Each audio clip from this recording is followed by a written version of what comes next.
Hey, everybody. This is Will Chow, and welcome to Will's Personal Development Show podcast, where we help you increase your health, wealth, love, and happiness and general success in life. And I'm so happy to have Christopher Lau here today. And he runs this big brand, SeeLauTravel. Actually, small brand in a way, but this is very interesting because he has been able to create a career, a lifestyle in travel with a small brand, which I find even more inspiring than someone with a large following. And so, really excited to have this guy here. I actually found out about you, Christopher. Uh, at first, I thought it was through Lostleblanc, the big YouTube travel vlogger, but then I realized, oh, I'm already subscribed to you. I was watching your videos just for fun and didn't know that there was a connection there with Lostleblanc. So that was really interesting. But basically, I really wanted to bring you on and just learn about your story, your life, but also help have these young, ambitious listeners take something away. So, Christopher, feel free to introduce yourself or fill in any gaps. Yeah, sure. My name is Christopher Lau. I'm a full-time YouTube, essentially travel vlogger, content creator, photographer, currently based out in Thailand. I'm in Phuket, Thailand right now with my family. I've been doing YouTube for around 3 years, a little over 3 years now. And I left the 9 to 5 a little over 3 years ago. So before this, I was in corporate sales for about 10 years of my life. I was working at companies like, I'm sure you heard of Groupon. I worked at Groupon for a little. My first sales job was at Quicken Loans, so I sold mortgages. And then I worked at companies like LinkedIn for a couple of years and a couple of big tech companies. And then just, I guess, sitting in a desk once and just realizing that, you only live one life. I also got attached to this YouTuber, right? Lostleblanc, who I became friends with. And he inspired me to just travel the world. So one day I didn't really do much international travel. And then I found his YouTube channel. I actually had the biggest quarter of my sales career at LinkedIn.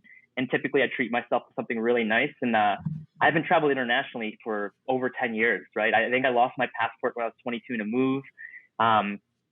Because of that, I was just doing domestic travel.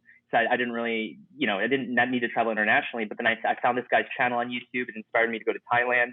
I ended up booking a solo trip to Thailand for 10 days while I was at LinkedIn.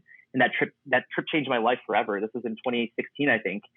And because of that trip, I was in the travel blog so hardcore. I never have experienced anything like that, especially by myself. I've never traveled by myself. I went back to my desk job at LinkedIn.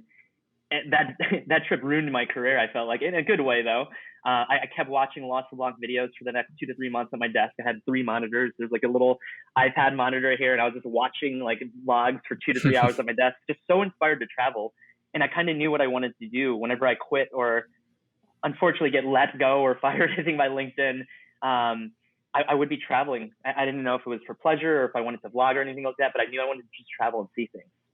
And 3 months passed, and I ended up quitting my job. I prepared it really well. I ended up traveling the world for 4 months, around Asia, Africa, Europe.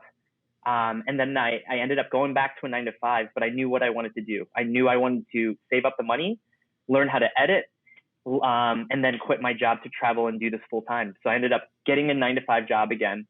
I ended up working my butt off for about a full year in corporate sales. I want to say fortunately, but unfortunately at the job that I actually dislike the most. So this is one of those typical sales cutthroat environments that everyone typically will think of, and have a bad stomach on the sales type atmosphere. And this was that company, and I didn't like that. Going from LinkedIn to a company that said they were like LinkedIn, we promised we'll have LinkedIn culture, and once they hired me, it was non-existent. It was cutthroat, and it was no respect type environment.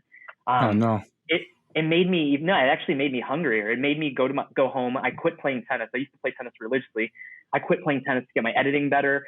I wanted to learn everything quicker to get out of there a lot quicker. So if I was at a job that I would have liked, it would have been more difficult to quit again. When I quit LinkedIn, I cried. I literally cried in front of my manager, and it was the most difficult decision, quitting LinkedIn, a company that really respects people. It's hard to find sales companies and orgs like that.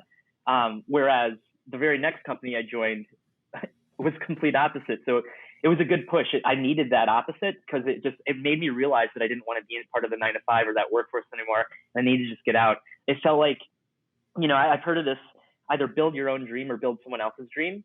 And I knew I was building someone else's dream. And the worst part was this person or the people that surrounded them just didn't respect anyone. And I was like, I don't want to build this guy's dream. And it was just awesome to feel that because it made me just work even harder towards leaving. And I got all the skill set better. My friends knew what I was trying to do. I ended up starting to get collaborations and projects in the US. And because I was able to do that, I was confident that I could do it on my own and I could do it around the world. So, one day I ended up taking the leap of faith. This was like in January of 2016 or 2017, actually. And I quit my job and I traveled the world full time. And now I've done this for about 3 years. 2018, my apologies. January 2018, I left. That's such an incredible story, because I think, a lot of even listeners to this episode probably want something similar, but they're still at that tech job of some sort and they don't like it or they like it. And as you said, maybe the blessing is that you hated your next job and that kind of pushed you. But even then, I think you had some type of winning mindset where you channeled that in a productive way, whereas others might have just got upset about their job but stayed at it. So, yeah, I'm curious, like, for anyone listening out there who you think is in that situation, do you have any like first step tips for them? Or, I'm sure some of them really like travel as well, and they just don't know where to get started. Well, I mean, I would definitely figure out what you're really passionate about. If you like travel, that's one thing, but, like what else do you like, right? People want to travel and travel for free. I think that's a big thing. I think the big thing is a lot of these people are seeing all these influencers traveling and staying at these places and traveling essentially for quote unquote free. And they want to do the same. Whereas you gotta think about like, where's the value that you can bring, right? Is it like, can you provide value? It's not just traveling for free. There's a lot of work that goes behind the scenes, which I'm sure you can imagine as a creator yourself, as a person who runs a podcast yourself. There's a lot that goes behind the scenes. So it's like, are you willing to hustle and grind to follow that dream, right? Like there's this meme that I saw on Instagram a couple of days ago. It's like, I left the 9 to 5 to work 24/7. It was something like that. And it's funny because I did leave the 9 to 5, but I'm working like Saturdays and Sundays, I realize, for my own brand, for my own self. But it doesn't feel like working, right? Like I'd rather build my own dream than someone else's dream. And it's especially my own dream. It doesn't feel like work and I'm having fun with it. So, I think anyone can do it, but you got to be passionate and know what you're trying to do. You have to have a reason to doing it. You just can't say, I'm going to travel for free and I'm just going to go out there and hoping that, you can do it. You have to strategize and be smart with what you do. Yeah. And that's definitely so true. It's clear that you worked really hard. I think, I think empathy is a big part of it. You're pitching these people and that your sales background where you're trying to pitch these brands or hotels to stay in. I think that's a, key part of it. So I think, any listeners it should be clear that you're not just, getting free stuff all the time without doing any work. You really are hustling, but at the same time, you found something that you love so much that it's not really work in a way. So that's really cool. And I commend you for that. Cause I think, more than anything, I think a lot of people stay in their comfort zone and, sometimes that's the most dangerous thing. You might have a decent life, but I can't imagine how many people are too scared to take that leap, or they like their cushy job at Google or whatnot, and they're forsaking maybe even greater potential. Or maybe they had the ability to travel the world too, but they just never took that leap. I agree. I totally agree. I was very happy at LinkedIn, but I'm even happier now. So I felt like all the steps meant like it was there for a reason, and everything happens for a reason. So, you got to take that leap of faith to really figure out your truest potential, I feel like. Gotcha. So you also mentioned like, you spent like 10 years or so in the corporate world. And that got me to this concept of people thinking it's too late. Oh, it's too late. I'm this age. I'm too old now. but it seems like you're older than I thought initially. So do you think like people can still do it despite them being like 30 or 40 or whatnot? I think anyone can do it, as long as you have the right strategy and the right mindset. So I run a mentor program, and some of my students are young, are my age, and a couple of my students are older, so they literally have kids. So, and they're brand new. They have 200 followers, 1,000 followers, and I ran this mentor program round one last about 4 or 5 months ago, and I had 100% success rate. I had like full testimonials from every single student. Everyone's a different age too. So proof is in the pudding that it works. The strategy works. You just need to you have to be smart. You have to have a little business and sales skills. I hate saying that, but being able to reach out to the right decision makers, speak their language.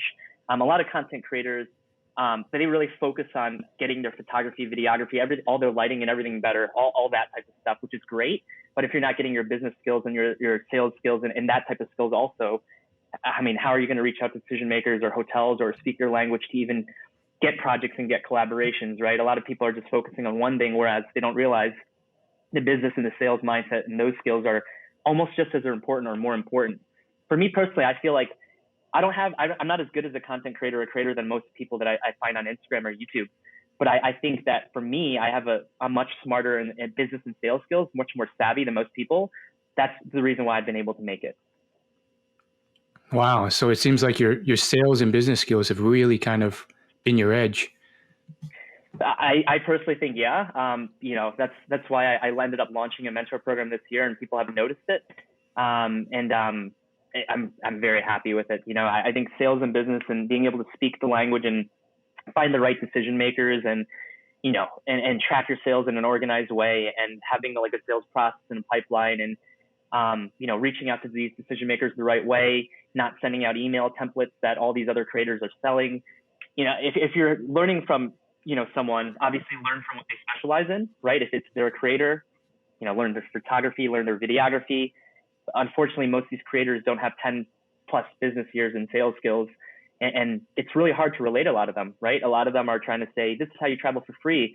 It's kind of easy to say that when you have 1 million followers, but when you can't really relate and put yourself in the shoes of a person who has 200 followers, because maybe that was so long ago, you don't really remember. And maybe your PR is getting half your projects. It's hard to relate, right? So I'm happy that I'm not a big content creator. That's one thing that you've mentioned, right? I know when you started, you said, Chris is a big, he made this big, but he's not at the same time. And that's one thing that I'm really happy with what I can do is, I'm not a big creator, but I'm able to get the same projects that a lot of the big creators are getting and really make this into a lifestyle as a small creator. That's awesome. And for some context, you have 53,000 on YouTube and 53,000 on Instagram, sorry, and 18.8K subscribers on YouTube. So yeah, I think I think that's very fascinating because you're, I guess, able to pitch and show them that quality, that amount is condensed niche traffic. So let's talk a bit more about your mentor program. You said 100% success rate. What's like the goal here when you say success? Like what does that mean? Have your students been able to land deals or travel for free? So a lot of creators I've noticed, they have these courses going out, right? They just have a quick course and hoping that everyone buys it and they make money off of it. Whereas I feel like a mentor program, and I was originally going to do a course similar, but I feel like everyone has a different story. I feel like everyone has a different goal in life. In a mentor program, I'm able to work with each individual one-on-one because everyone has a different eye of success. So I don't accept everyone into my mentor program. I have an interview process before each round, like an enrollment and a full interview for like 15, 20 minutes. And as long as we essentially align success on the same page, majority of the people, I need to land a collaboration. I want to get free stay at a 5-star hotel, or I want to get free stay in projects. That pretty much is success. I'm able to do that for everyone in my first round. Half of the students in my first round has already left their 9 to 5 and they're traveling full time too. And they didn't even believe that was possible. But they started realizing, and a lot of them didn't even have confidence, right? So confidence has a lot to do with sales, and a lot of them had no confidence. A lot of the creators are introverts. I hate saying this. A lot of creators I met are introverts. And I'm able to really help them channel their value and really understand the business and sales process, so they are able to have confidence and really pitch properly and pitch their value properly. Is one of your like criteria for joining like a certain like knack or talent for sales, or do you think that's something that No, anyone can learn? that's something that anyone can learn. I like to, over the call, I want to make sure they have the drive. They taking everything seriously. There's homework assignments that I give, each week to keep up to par. I would say they have to have a certain level of value. Maybe their content creation isn't there, but maybe have the good personality, right? So they have to have something that I can build off of. And essentially, if they have things like that, just in the conversation, seeing a few other things, they can get approved. Yeah, that's awesome. Now, I'm curious about the saturation of like these platforms. Like before I heard about you and your story, part of me thought like Instagram was like saturated like years ago. Like you couldn't start anything now. There's just too many influencers on there. And yet, even your students in your mentor program seems like they've been able to create something, land a deal of some sort with 200, 300 followers. So tell me about that. Like, do you think it's saturated? Do you think there's still a lot of opportunity here? I mean, I still think, I think social media is the future of advertisement, right? I think a lot of these brands and companies are kind of over just hiring the big PR companies and just throwing out marketing commercials. I think hiring genuine people, that's also the tricky part. So I think that, and a lot of the hotel managers, I actually interview hotel managers for my mentor program, and they've admitted that it's better to work with small creators over big creators because our work is a lot more genuine than hiring a guy with 500K or a million followers. A lot of these decision makers rather hire a guy with 1,000 followers or 500 followers because we're going to put more passion into our work, because we're not just there for the money, right? A lot of the people are still so brand new. They're so excited, especially when they don't have that big of a following, that maybe they don't have millions of followers, but their work is going to be a lot better than that creator because it's seen a lot more genuine. And that's why a lot of brands and companies work with me. I feel like I still get giddy for getting a 5-star stay for 2-3 nights with my family. I still get so excited. Even doing this for 3 years, we stayed at some of the most luxurious resorts that you can think of, $6,000, $8,000 per night. But I still get giddy just like for the 4-star, the 5-star hotel down the block. Whenever I get a couple of nights, a collaboration project, I get crazy excited. And, I think people who get to a certain level after 3-4 years, they don't really care. It's more of a business. Whereas I'm still very passionate with what I do. And I'm even more passionate now teaching people what I do. Yeah, that's awesome. And so what about the emerging platforms like TikTok and so forth? I found that TikTok has really, in the last year, blown up. A lot of people have moved over there and gotten crazy engagement numbers. So you think... I think TikTok is great. It seems like my students are using it as a demographic. Also, they're putting it on their media kits when I'm working with them on media kits. I haven't done that on my media kit. My TikTok, I had 1 or 2 videos that hit. I have one video that hit 1.3 million. I stopped posting. I didn't post much at all, but they got me up to 15K followers. This was a year and a half ago when TikTok came out, and I just stopped. I wasn't passionate with it. The short video form and what people are doing. I just personally, I love YouTube. I love YouTube. That's one of my favorite platforms on social media. So all my time goes into that pretty much, besides Instagram. But I think TikTok and a lot of the new social media platforms are great, though. I think a lot of them are great, but as long as you're passionate about it. Just because people are doing it, don't force yourself to do it if it's something that you're not excited about. Yeah, that's a good point. You don't want to burn out or just not enjoy it all the time.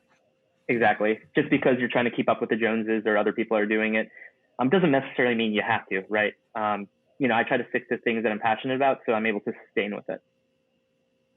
Gotcha. So if someone's starting with 0 followers on Instagram or YouTube, do some of the old best practices still work, like maxing out your hashtags?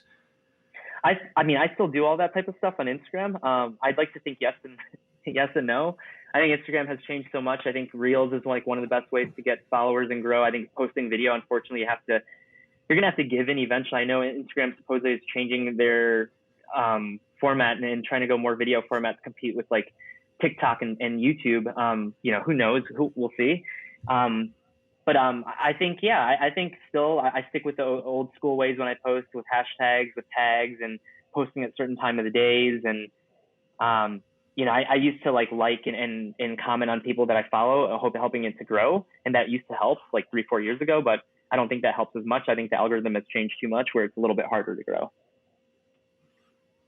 Gotcha. So you're traveling through Southeast Asia these days, and Thailand and related places, Philippines, and so forth. Um, Tell me about that. Like, what are your favorite parts? What are your least favorite parts? What's it like in a typical day for Christopher? Well, now we're in Phuket, and it's the Phuket sandbox, and then you know what's happening around the world, unfortunately, with this COVID, sadly. Um, I'm just running my mentor program now. So I mean, normally, let's say before COVID, pre-COVID, I was traveling, I was going on trips every other month, so I couldn't stay in Thailand. I didn't have the visa that I have now, so I'm married to my wife, my lovely wife Rachel. I now have a marriage visa, so I can stay in Thailand without having to leave. But I would have to leave. I would have to leave, almost every month. Um, I would end up planning out trips though, so I would either plan out projects with friends or plan out trips leaving, and I would end up leaving the country and just getting as much content as I can. I would try to build videos around where I left, specifically YouTube videos, get as much content as I can.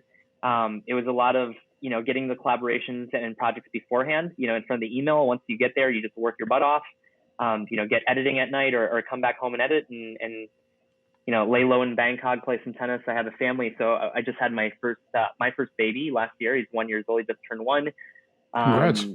Thank you. So yeah, that was my life before that, just a lot of traveling and leaving. And now I'm able to do it with my family. So, we're in Phuket. I moved the family from Bangkok to Phuket 2 months ago. So we were based in Bangkok originally, but due to the situation in COVID, it's hitting Thailand really bad in Bangkok, majority.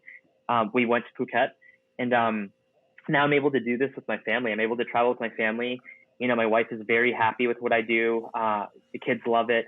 My wife is very close to leaving the 9 to 5, also helping me full time with my mentor program and everything, which is incredible that I can give her the opportunity to do that.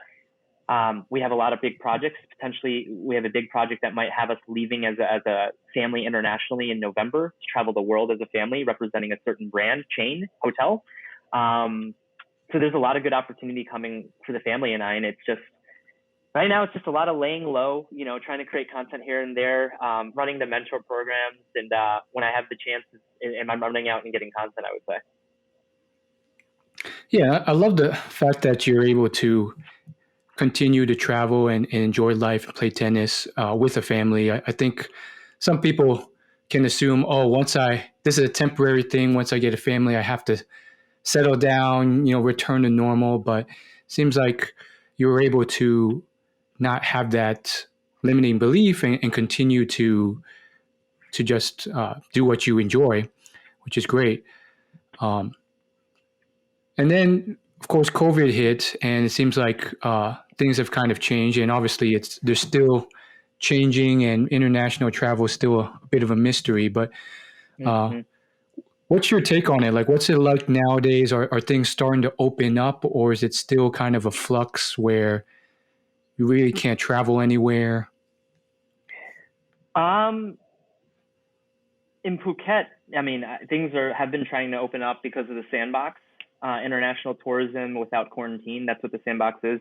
Phuket's allowed certain countries to come as long as you're vaccinated for no quarantine at all. Um, Places are starting to open slowly, but I mean, the unfortunate part, it seems like the COVID cases can just pop back up almost anytime, especially with these new strains. So like, there's just so much uncertainty. My friend and I was an incredible photographer. We launched like a tour out in Thailand. A few months ago, we collected emails. We collected over 350 emails of people who are interested in this tour, us touring them around Thailand for 5 days in August, September, October. Once we launched the tour about a month ago, there wasn't anyone that had signed up because of so many restrictions just getting into Phuket. And the difficulty, one example is you have to pay for all your PCR tests, and it's like $100 per test. And they require you to take 3 to 4 of them before you can actually explore Thailand. So even if you come to Thailand, you have to pay $300 to $400 just for your own testing, which is a turnoff. And that's just one of the small requirements. So we get it. I totally get it. At the same time, if you're okay with the requirements, as much as I hate saying it, I think it's incredible to come to Phuket in Thailand right now. You're going to see some of the beaches that are normally covered with tourists, with so many tourists that you just hate being on, dead empty. So like it's kind of like a give and take. Like, is it worth it for all the pain? But like once you get out here, it's literally paradise. There's like no one out here still. Majority of the businesses in Port Australia is still closed. It's really slow to open. So, I mean, we'll see over the next year. You know, the goal is to have Thailand fully open by the end of this year. I believe like 180 days. I saw the prime minister say something like that a month ago. But I think that's pretty optimistic based on what's happening right now. Yeah, and I wish well all those small businesses that have been affected by the lack of tourism. I know that's been a huge global issue, but it seems like things are looking bright, at least a year from now. And so, for you, was it a big, devastating effect, or were you able to stay afloat and keep going during that time? I think at first it was a pretty devastating effect. So leading into before COVID, I was on a huge project. So I had my biggest like 3/4 of brand deals. So like this was like my brand was starting to like boom. Like I was getting the most views on my YouTube channel. I was getting I think 175,000 views on my YouTube channel with only like 8,000 subscribers.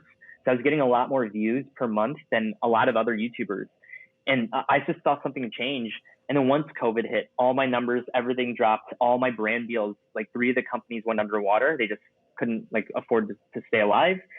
And it was a little depressing. Like I think I came back to Thailand, and I think for 1 or 2 months I was just like into some funk, like in like some realization, like this isn't really happening, right? This is like a movie, like having some global pandemic, like you have no idea what's happening. It's like a zombie movie almost. And I was a little devastated at first, but then I picked it back up.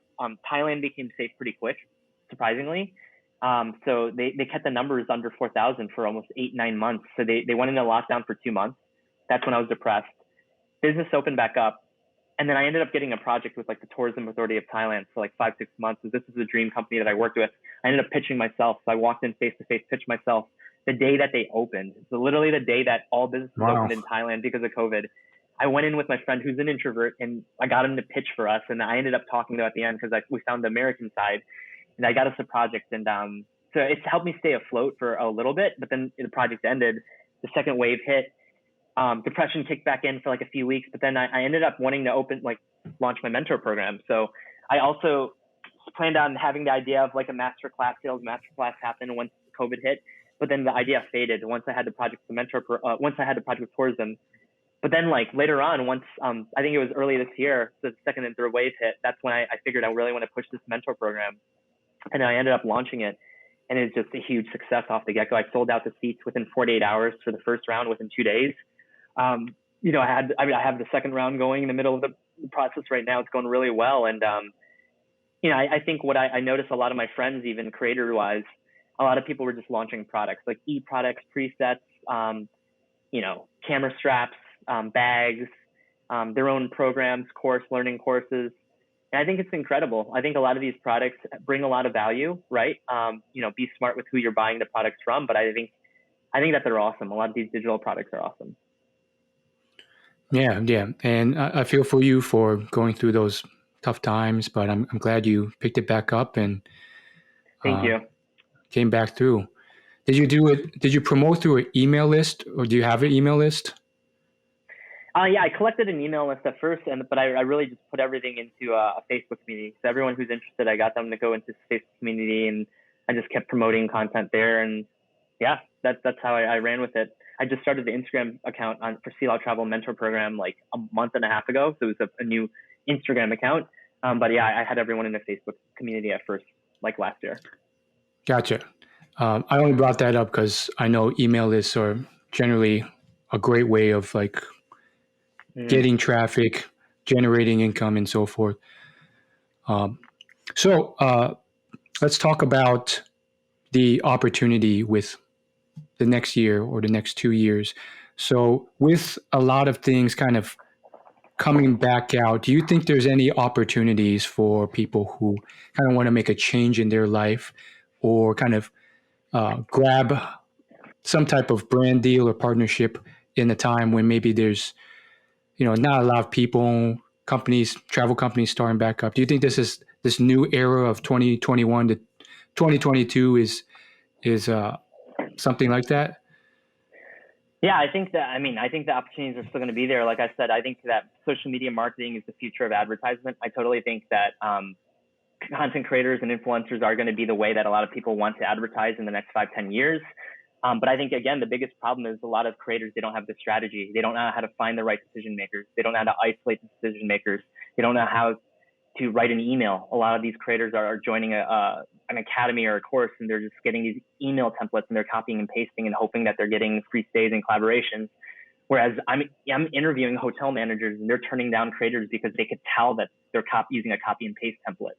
So I think it's definitely possible, but having the right strategy and having the right mindset and being smart with the way you do it, instead of sending out 200 emails and getting one reply back, yay, that's not a win to me, right? If you have to send out 100, 200 emails on every single trip, you're going to get burnt out. So having a solid strategy and way to do this and knowing how to speak to these decision makers, right, is going to allow you to be successful. And I personally think that it's going to be around for a while. I think content creation and influencer marketing is going to be around for a while, but being able to do it properly is going to be key for a lot of people, especially when you're a small creator. Yeah, I don't see any of this really going away soon, or another global pandemic happening soon. So I see like there might be a bit more opportunities these next couple of years, because I don't know, I feel like a lot of travel companies are coming back, and maybe less people are pitching them because they're still in a funk. So I don't know, could be an interesting time. So let's talk about like passion and skill. So it seems like you're very passionate about what you do, and that's part of the process to success here. Um, do you think photo/video skills are at a high level of requirement these days? Like, uh, is that something that's necessary, or is that something that uh, one can learn? I think that's definitely something one can learn. I think photo and video skills definitely something one can learn. That's something I did. I learned off of YouTube, as crazy as it sounds, and just practice YouTube and practice. But that's definitely, I think, something that one can learn. And I definitely I'm a true believer that content creation is needed at a lot of hotels, a lot of businesses. They definitely need content. And even if you're a small creator or a big creator, they're looking for you. Gotcha. So, what if someone like is listening to this and they are like ground zero? They're like taking photos with their camera, like their phone Yeah. camera, and Well, I mean, one of my students in my mentor program currently, she uses her phone camera, and that was her number one concern. So, but I mean, I think that's totally fine as long as you're able to isolate other areas of value. You should be. I mean, you could be. You'll be fine, right? Phone camera doesn't matter. There's a lot of Instagrammers and creators that have thousands of followers. I know a couple big accounts that only takes photos with iPhone. So, you don't have to have a $10,000 Canon 1DX Mark III or anything like that to be able to be a creator. You got to learn other things, though, right? Learn how to edit, how to do other things to build your own value. Cool. And what about like places to travel, places to start this type of stuff? Can someone dip their toe in the water? Let's say they have a full-time job, and then on the side, they start to build something by taking photos of their local city. Or let's say someone wants to start in Central America or the Maldives instead of Southeast Asia. I feel like it's probably. Can you start there? You're saying, or I'm a little lost with the question. Sorry. Yeah, like what do you think someone can do to really get started in terms of location? Like, are they confined to certain areas, like let's say Southeast Asia, because of?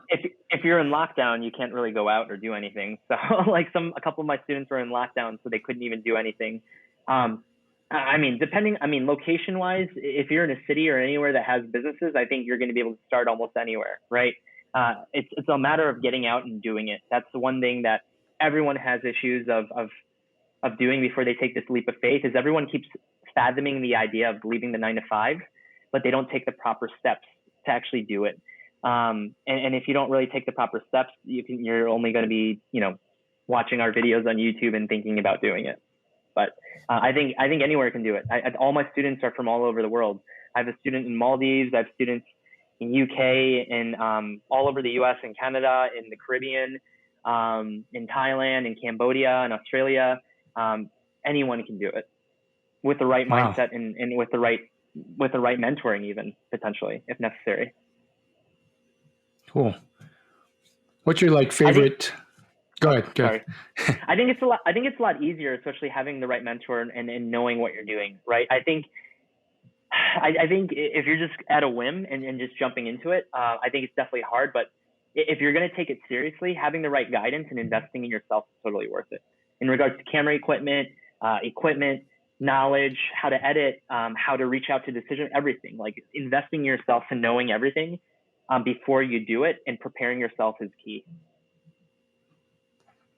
Yeah, totally. I see where you're coming from. It's some people definitely can try and just do everything on their own for free, but sometimes a coach can kind of accelerate your progress. So what's your favorite place you've been, and what's your least favorite?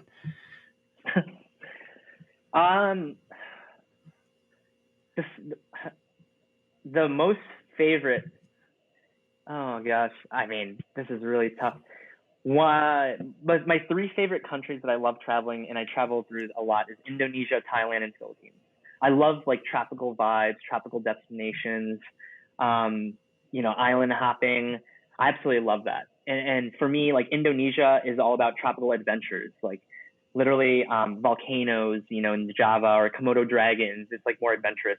Philippines to me is island hopping. It's finding a sandbar, negotiating a longtail, and island hopping, and I love that.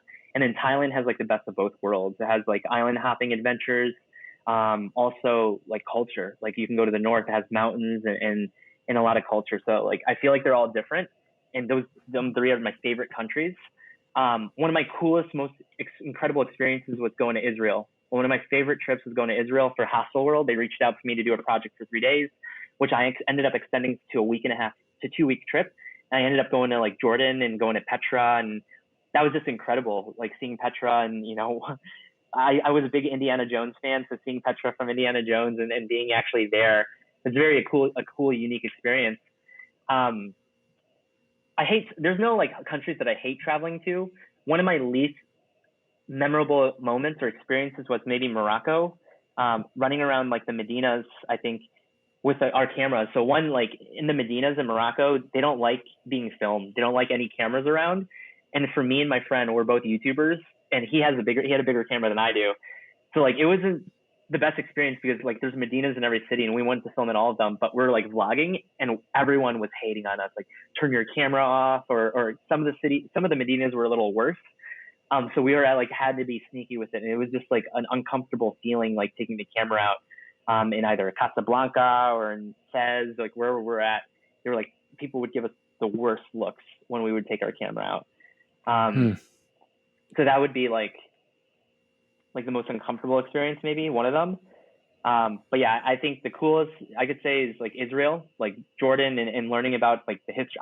I was grown as a Catholic. I was brought up as Catholic, so I learned about Jesus and everything, and going to where Jesus was born and all that was just incredible to see.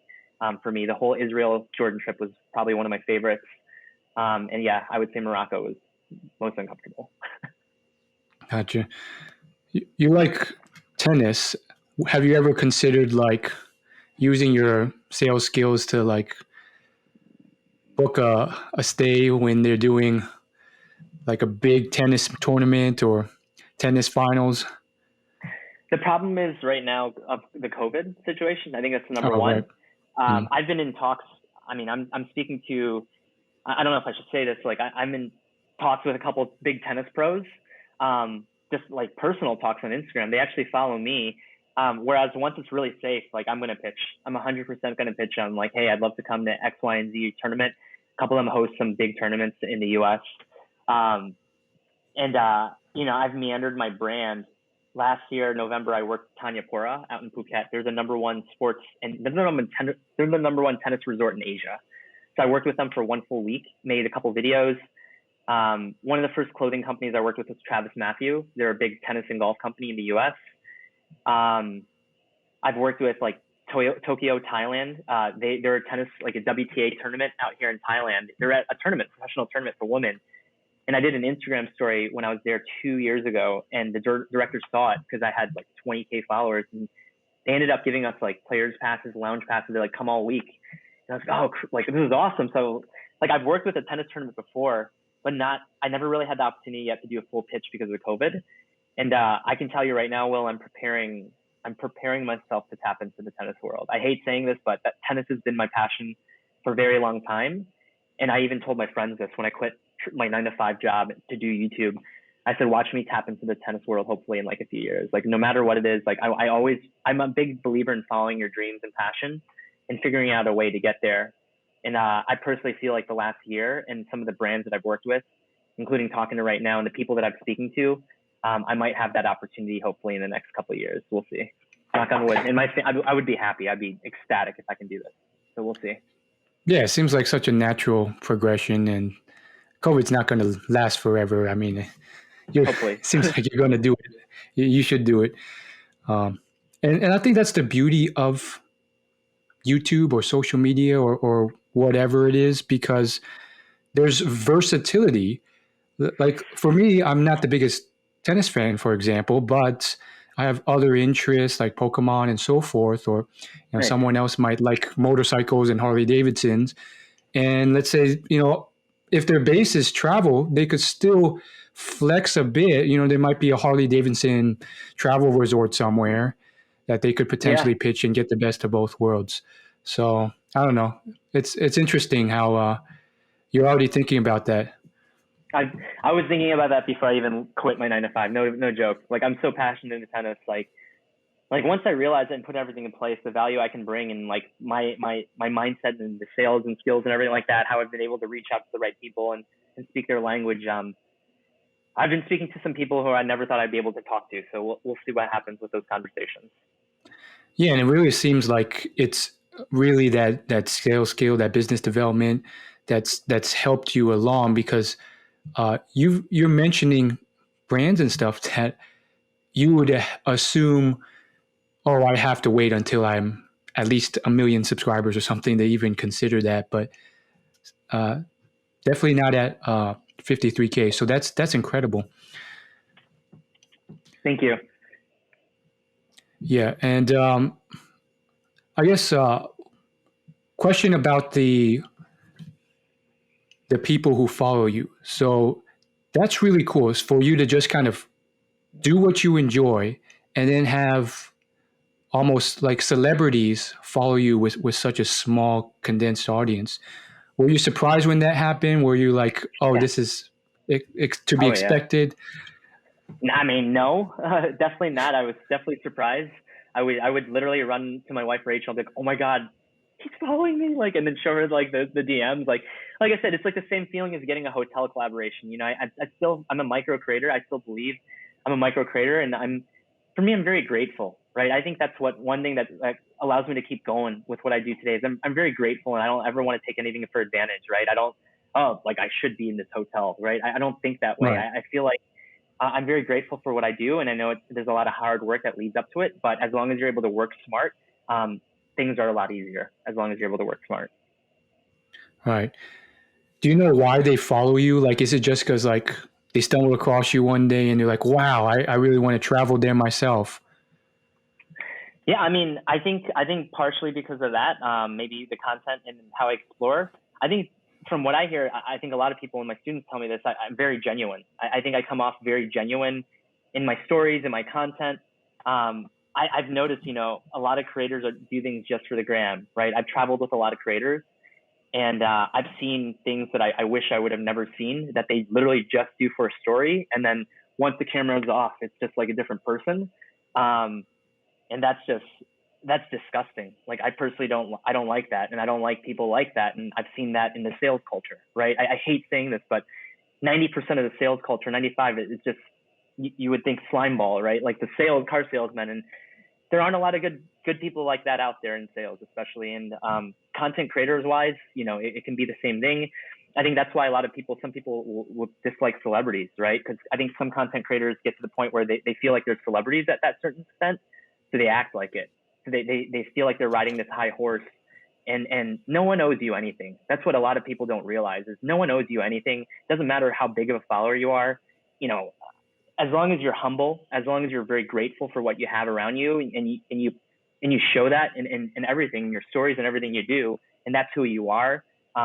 I think that you're going to lead to genuine followers. And for me personally, I think that's why a lot of people follow me, is because I'm a family guy. I like to have fun. I think a lot of people can relate to me too. I play tennis. I show that in my stories. I eat ice cream almost every day. I think people see that too. And I think a lot of people can just relate to me, and I'm very genuine. Yeah, that makes sense. So I believe sales and empathy are important traits for all of us to have. Whether or not some of our listeners end up traveling the world or staying at their job, I think it can help all of us. So kind of like getting to the final questions, like, do you have any parting tips on sales, on empathy, on pitching that you want to impart on listeners? Yeah. I would say be confident with everything you do. Prepare yourself as best as you can. Everything isn't just about photography, videography, and that. It's really the business side. I think majority of it, I hate saying this, is the business side. I'm going to keep saying this. My content creation sucks. I think compared to a lot of creators, like a lot of my videos, photography, I think I'm terrible compared to a lot of the creators out there with that much skill set. They have a lot of skill set out there. But the problem is my business skills and my sales skill set is a lot better than theirs. And that's why I'm able to make it. Whereas they're still wondering why aren't I getting an email back, right? Why aren't people responding back to my work? And again, it's great to get those collaborations, but if you have to send out 50, 100 emails every single time, every trip you go on, you're going to get burnt out quick. So if you don't have the right strategy to reach out to people, and having the right outreach, having the right media kit, having the right email template, sending out the emails at the right time, to responding in the right time, to isolating pain points, asking the right questions to these decision makers. If you can't do any of that, it's going to be a lot harder to really make this into a lifestyle, because not everyone is a Sam Colder. Not everyone has the skill set of Chelsea Kauai or anything like that. So if you don't have that, you need to have other skill sets. So for me, I'm much better in business and sales than a lot of these creators are.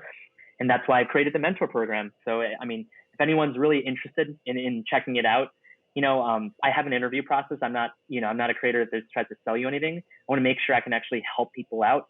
I interview people. I make sure we align success on the same page.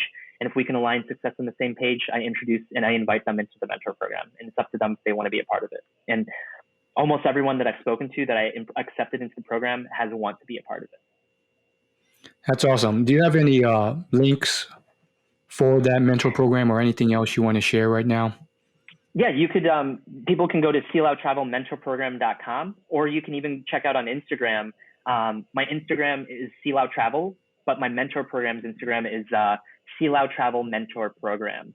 And there's a lot of free content there. There's a lot of tips, insiders, tricks, like info on my Instagram account too, and also knowledge on when I plan on launching the next round.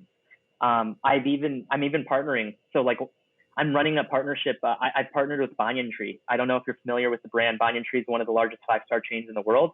They've actually partnered with my mentor program, giving the opportunity for students to get a collaboration out of the get-go, right out of my mentor program. They'll fly you out to one of the designated locations in Banyan Tree, and they'll give you a 4-night, 5-day collaboration. So I ended up partnering with them.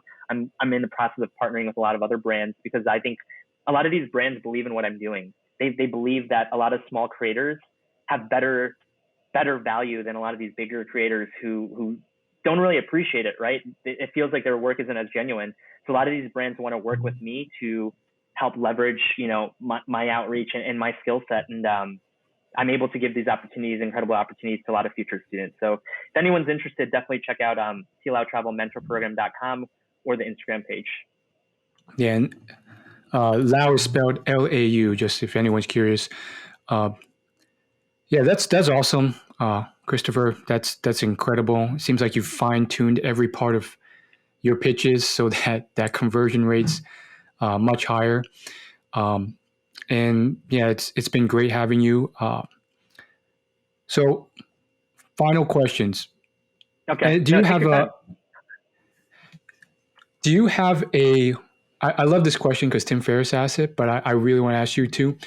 Do you have a product you've bought that has been the most instrumental for you? He usually says $100 or less, but I'm going to take that off. Whatever the price is. Okay. A product that I bought that's like most important to me right now, currently, That's personally. that's yielded the most to you in terms of your Okay. success, your happiness, and so forth. I think it's this. I think I think the drone changed my life. I think the drone. I didn't jump into this right away. Like this didn't catch my eye. Like the camera and like Mm-hmm. photography and videography. Again, naturally, I wasn't content creator mindset. So the first thing that caught my eye in content creation was the ability to fly a drone and just that different perspective. And I think when I first saw it, it just blew my mind, and I started getting more into travel vlogs. And then I ended up buying my own drone when I was on that 4 month trip around the world. Like I didn't even travel vlog yet. I bought a really crappy drone that I ended up crashing into one of the lakes in Vietnam, northern Vietnam. Like in 4 days, I had the drone, but I was so like into like flying it and getting content and yeah. So I think for me personally, the drone has just changed my life significantly. Gotcha. And what model is that? And tell me a bit more about Oh, like this is the specifications. DJI. This is the DJI Mavic Pro 2 Zoom. I actually have two of them with me. I have another one in my bag, so I have one as a backup, and then I also have an FPV drone. So I've been practicing and flying FPV drones. So I put the goggles on, and it's like a race drone. It flies really fast, and it gets a different perspective. But this is the DJI Mavic Pro 2 Zoom. The first drone that I ever bought ever was about 4 years ago. Was the DJI Phantom 3 Professional, and I ended up crashing that at Lake Tahoe after having it for 3-4 months. And then I ended up buying a Mavic Pro 1, so the version before this, and I ended up using it forever. Like I used it, I crashed it a few times and it still worked. But I used it until like battery life was only like 14 minutes, and I've had over 200 flights on each battery. You know, it's time to buy this, and I bought two of them intentionally. One to have as a backup. And yeah, I love drones. You know, these are definitely my bread and butter for the work that I do, and that's why I needed a backup one, especially. That's awesome. Uh, do you have any final parting thoughts? Any questions you wish I had asked? This is your final time to talk to our audience. No, I mean, I think this was a great call. I really appreciate your time, Will. For anyone, I guess for anyone who's listening, you know, who's not sure if they can, you know, leave the 9 to 5, they think they should. As crazy as it sounds, I feel like I'm just some normal guy from Michigan. So I grew up in Michigan, right? And I grew up and I lived in Michigan for 25 years of my life. I went to New York for 3 years, ended up teaching tennis, and I moved to New York, and then I moved to California for 4 years before I started doing this. You know, with the right mindset, the right skill set, anyone can do it. I feel like I'm just some normal guy who shouldn't be here, honestly, who shouldn't have met his wife, have a kid, and really still doing this. I feel like some normal guy. But because of having the right skill set, the right mindset, that literally it's the business skill set and mindset that really drove me to be able to do this. If I wasn't able to get collaborations in the US, if I wasn't able to get the projects in the US, right? I felt like if you can do it in the US, you can do it anywhere in the world. I probably wouldn't have quit. I probably wouldn't have left. But because of the sales mindset, the skill set that I have, I was able to get the collaborations and a couple projects in the US that gave me the confidence to leave. And once I left, I never turned around. You know, I kept it going. It's a snowball effect, and my content kept growing. The more businesses and brands I worked with, the more brands wanted to work with me. And as long as more brands wanted to work with me, I would just keep growing and keep going. And I hate saying this, guys. At the end of the day, it all is because of business and sales mindset, right? I personally, again, my content creation isn't best, but because I'm able to reach out to the right people, have an email response rate of 80% instead of industry standard, which is like 10 to 15. So I'm able to work a lot less. I hate saying this, but get better results. That's what ultimately has allowed me to survive and be successful today. So, I mean, if anyone's interested, truly, you know, the mentor program is huge. there's no creators out there that teaches this. This is something that I've learned, and especially that's put it to show that it works well, and it showed that it works well as a small creator, right? I don't have 100,000, I don't have 500,000. I'm still doing it as a small creator, and I think that's why a lot of people are working with me, because they believe that it works, because I'm not a big creator at all. Awesome. Once again, you can check out Christopher at SeeLauTravel on Instagram, and he has his mentorship program as well. Christopher, thank you so much for being on our show. And for our listeners, hopefully you got some value out of this. And as always, subscribe, leave a rating. Every rating counts. And I will see you all later. Thank you so much.